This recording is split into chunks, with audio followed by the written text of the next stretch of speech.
sensación con que te queda entre viendo una visión entre Bilbao y Coquimbo, y no viéndolo como aspecto regional, sino como a nivel países y ciudades? ¿Cuál es la percepción que te llevas hoy? ¿Cuán lejos estamos, o quizás no tanto, de llegar a una Smart City como la de ustedes? Sí, antes hemos comentado que seguramente la parte que más hay que definir es la estrategia.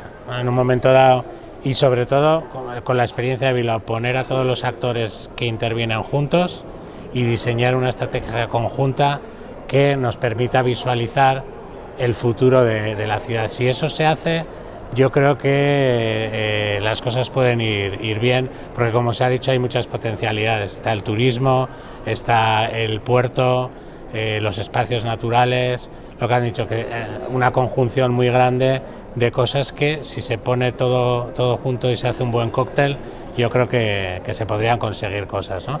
Pero fundamental es poner a todos los actores de acuerdo y diseñar esa estrategia a largo plazo. La temática ha sido como que los actores debemos ponernos de acuerdo. ¿Es un eje transversal en todos los países para avanzar hacia la Smart City?